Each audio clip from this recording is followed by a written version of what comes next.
കാലത്ത് തന്നെ ഈ മോന്തയും കൊണ്ടുവന്ന് ഉള്ളം മൂടും കൂടെ കളയാണല്ലോ.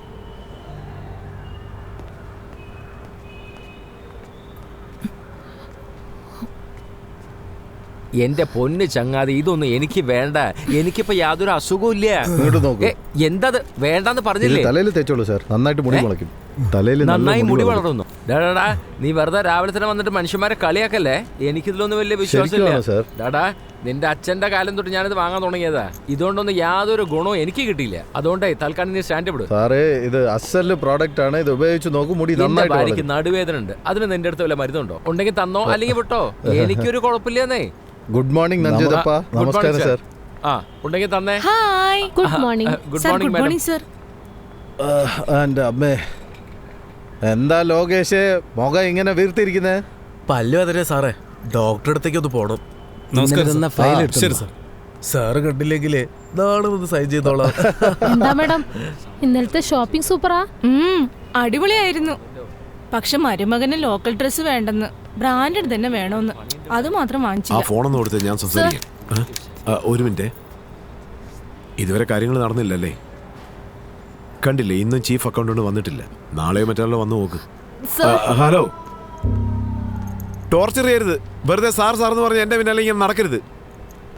ഹലോ, ഏയ്, നിങ്ങളുടെ ജോലി കഴിഞ്ഞ് ഒരാഴ്ച ആയില്ലേ? ഇതുവരെ ഓഫീസ് സൈഡിലേക്ക് വന്നില്ലല്ലോ. എൻക്വയറി വല്ലതും ആവശ്യമുണ്ടോ? പറയുന്നത് അനുസരിക്കില്ല, പ്രൊസീജിയർ ഫോളോ ചെയ്യില്ല. ഈ ഓഫീസിൽ കോമൺ സെൻസ് തുടങ്ങിയ സാധനം ഇല്ല ആർക്കും. അവർക്കൊന്നും മനസ്സിലാവില്ല ലോകേഷ് സാർ. സാർ എന്തിനാ വെറുതെ തൊണ്ടയിൽ വെള്ളം നോക്ക്. പിന്നെ ഇന്ന് വൈകുന്നേരത്തിനുള്ളിൽ ഓഫീസിൽ വന്ന് എന്നെ കാണണം. ഞാൻ വേണമെങ്കിൽ ബെഞ്ചമിനെ അങ്ങോട്ട് അയച്ചേക്കാം. ഏതൊരു പെണ്ണ് ഫ്രണ്ട് റിക്വസ്റ്റ് തന്നിട്ടുണ്ടല്ലോ. അല്ല ലോകേഷ്, ഒന്ന് ശ്രദ്ധിച്ചോണേ, നോക്കി അക്സെപ്റ്റ് ചെയ്യണേ. മെനിഞ്ഞാന്ന് നമ്മുടെ ബെഞ്ചമിൻ ഉണ്ടല്ലോ, ഏതോ ഒരു പെൺകുട്ടിയുടെ പേരിൽ അക്കൗണ്ട് ക്രിയേറ്റ് ചെയ്ത് എനിക്ക് മെസ്സേജ് അയച്ചിരിക്കയാ. അവസാനം ശരിക്കും കുടുങ്ങി. എന്താ മേഡം എല്ലാവരുടെയും മുമ്പ് വെച്ച് ഞാൻ അതൊക്കെ അന്നേ വിട്ടു. നിങ്ങൾ പറഞ്ഞത് ശരിയാ. ഫേസ്ബുക്കിലൊന്നും ആരും വിശ്വസിക്കാൻ പറ്റില്ല. ഗുരുസ്വാമി സാർ, നോക്കൂ, ഇവരേതോ ഫോട്ടോ ഒക്കെ എടുത്തോണ്ടിരിക്കുകയാണ്. ആരാത്? നോക്ക്. ഗവൺമെന്റ് ഓഫീസിൽ ഫോട്ടോയും വീഡിയോ എടുക്കുന്നത് തെറ്റാന്നറിയില്ലേ? ആദ്യം ആ ഫോൺ ഓഫ് ചെയ്യ്. സാർ, ആ സ്ത്രീ ഫോട്ടോ അല്ല എടുത്തത്. ഫേസ്ബുക്കിൽ നമ്മുടെ ഓഫീസിൽ ലൈവായിട്ട് ടെലികാസ്റ്റ് ചെയ്യാ. ബെഞ്ചമിൻ, ചെന്ന് ആ ഫോൺ പിടിച്ചു വാങ്ങി. ഒരു മിനിറ്റ് സാർ, ഈ ഫയലൊക്കെ പിന്നെ ശരി സാർ.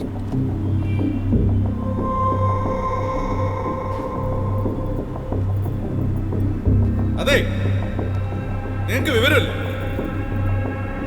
മൊബൈൽ ഫോണിൽ എല്ലാവരുടെയും വീഡിയോ എടുക്കാം. കളവാ, തനിക്കെങ്കിലും അവർക്കൊന്ന് പറഞ്ഞു കൊടുത്തൂടെ?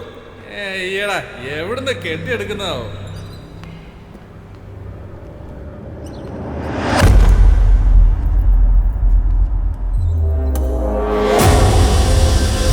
Huh?